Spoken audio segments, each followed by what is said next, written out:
আমাৰ তাতো ভাল খবৰ আছে।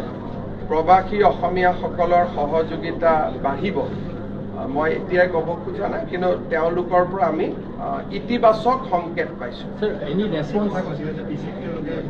নহয়, আমাক তেওঁলোকে ভিচিৰ কথা কৈছিলে, কিন্তু আমি তেওঁলোকক যি ধৰণেই নহওক আমি তেওঁলোকৰ ওপৰত মানসিকভাৱে যি হেঁচা প্ৰয়োগ কৰি আছোঁ, মই ভাবোঁ যে আপোনালোকে 2 এদিনতে ভাল খবৰ শুনিবলৈ পাব।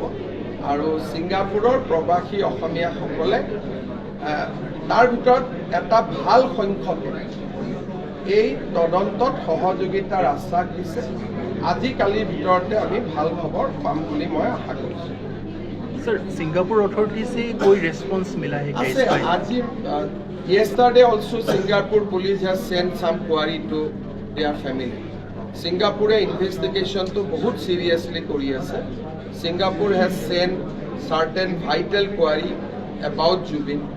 We collected that from his family and we sent them back yesterday. So আমি যেনেকৈ অসমে এক্টিভ হৈ আছোঁ, ছিংগাপুৰ পুলিচো সমানে এক্টিভ হৈ আছে।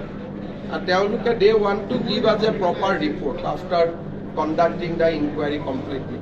আৰু আমাৰ হৈ বেসিক্যালি যি আমাৰ ৰিকুৱাৰমেণ্ট আছে, ক্ৰাইম চিন আমাৰ ৰিকুৱাৰমেণ্ট আছে, ষ্টেটমেণ্ট, এই গোটেইবিলাক আমি এমলেট অলৰেডি পঠিয়াই দিছোঁ। আমাক কি লাগে ছিংগাপুৰৰ পৰা সহযোগিতা, তাক আমি কেন্দ্ৰীয় গৃহ মন্ত্ৰালয়ৰ জৰিয়তে পঠাই দিছোঁ।